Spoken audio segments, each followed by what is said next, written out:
Hey everybody, Happy New Year. It's January 2nd, 4:15 in the morning right now, Saturday morning, and I'm finally getting to this video response for the letter F. Sorry it took me so long, but it was the holidays. Hope you had a good Christmas or Hanukkah. You got lots of nice presents. Okay, Iliff was the first person to lead off tonight, and he suggested Fuzzbox, which was a 1985 all-girl band. Okay, Iliff, this was interesting thing about this post was that the first song was really catchy, and I kind of liked it because it was an all-girl punk band, and the strange thing is that on their second record, you gave a link to their second record, they completely almost changed genres and changed sounds, which was completely horrible. About the direction they decided to go, it was the wrong direction, and I'm not sure what happened to them after that. But the thing that struck me was that this was what motivated them to make such a radical change in their sound and in their presentation. And I think the thing, it seemed to me that what they did on their second record went against everything, you know, that like a punk band or a band that would have like punk ethos would have. It just went against all that stuff. So anyway, just because of that, I'm voting no on Fuzzbox. They lost all credibility for that second record.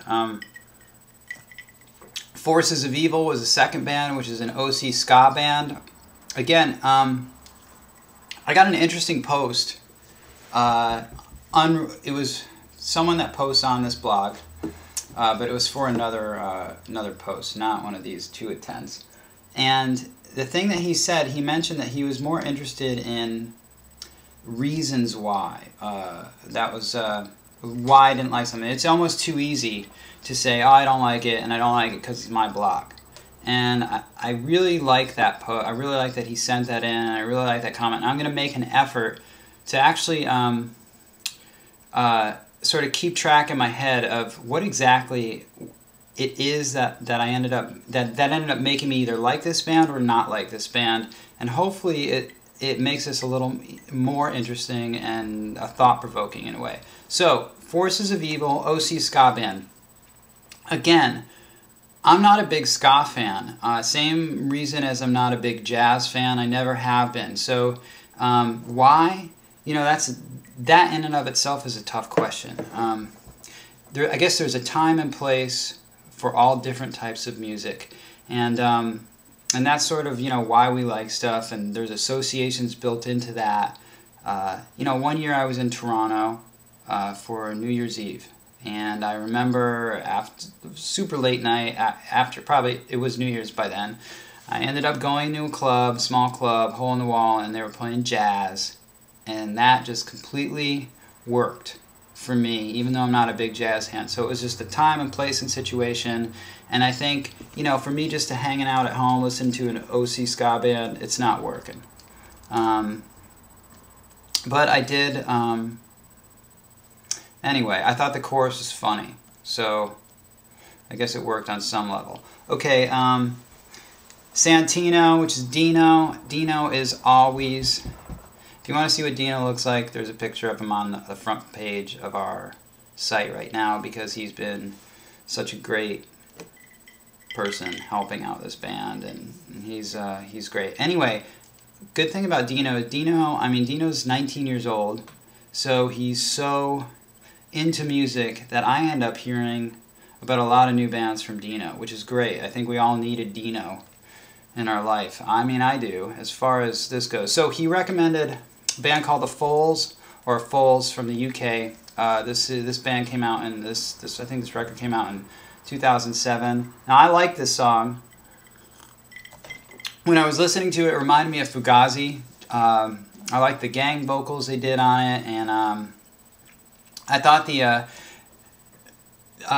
in a way they sort of reminded me of Battles, which was another band that Dino had suggested. But I thought the instrumentation was precise, it was intricate, and it was almost had a scientific fit to how everything ended up going together. And so I think the thing that I liked least about this band was the vocals. But I thought the drummer was great, and this was a case where Ree sent me a video. I thought the drummer was great.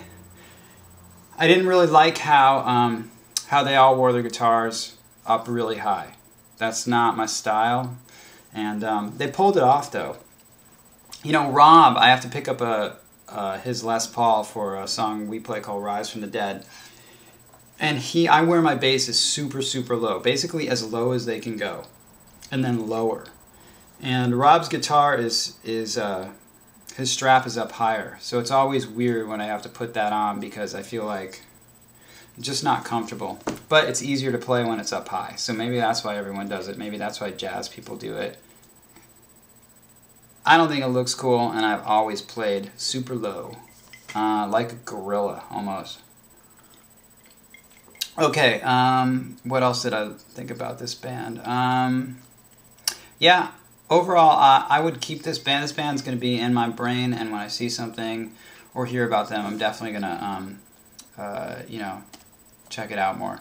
Oh, I also liked how they used their horns, and some of their strong song structure that they had was pretty unique and sort of free-flowing. This is musically a pretty smart band. Another band that you recommended was Friendly Fires, and I don't know where they're from. I didn't even bother researching that. This is another recent band. They're dancey, and here's the problem with this, Dino, is that the video was better than the song. This is one of those cases, but I felt like I had heard this before. As the song kept going on, I felt like it was another band, and then another band, and another band, and there was nothing that stuck out that was original for this band. It just sounded safe and clean. It was sort of like a light, Phoenix Light.